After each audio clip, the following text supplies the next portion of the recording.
Welcome guys to Inken DIY PH. In today's vlog, magpapalit po tayo ng engine air filter. Unit natin is Toyota Fortuner guys, at ito yung replacement. This is only a replacement sa original na engine air filter.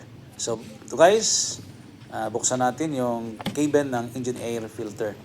So kailangan natin guys na magpalit ng engine air filter. Kailangan ito. When? Kailan natin palitan ito? So, papalitan natin ito every 10,000 kilometers yung takbo. Or, pwede ring palitan natin ito once a year. So, ito yung original na air filter or engine air filter ng Toyota Fortuner. So, napapansin nyo, maitim na siya, marumi. At ito yung ipapalit natin guys, yung Denso. This is also a Denso brand. Yung original nito is also a Denso.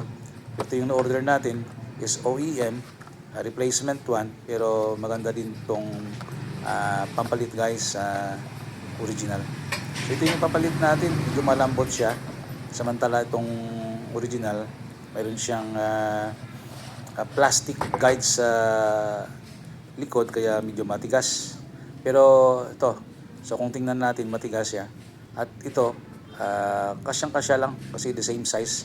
So punasan muna natin ang loob ng ating cabin or cabin box ng ating engine filter dahil yun, ma-check natin yung mga debris, mga dumi. Kaya kailangan natin to guys yung pagpalit ng engine air filter para ano? Para to keep our engine running clean, strong at saka efficient.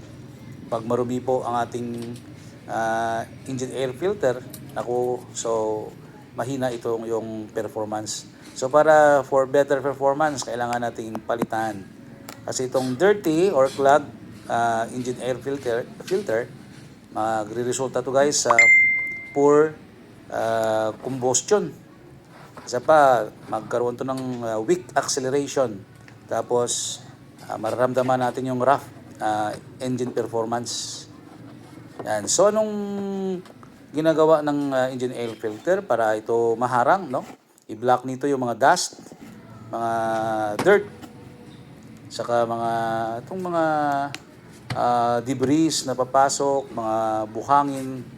Dahil pag pumasok ito guys, at marumi ang ating engine air filter, nakakause ito guys ng internal damage sa ating piston at saka sa cylinders ng ating sasakyan. So yun lang guys, ang ating reminder to keep our engine running clean, strong and efficient. Kailangan natin ng regular change ng ating engine air filter. So thank you for watching and Ken DIY PH. See you sa ating next vlog.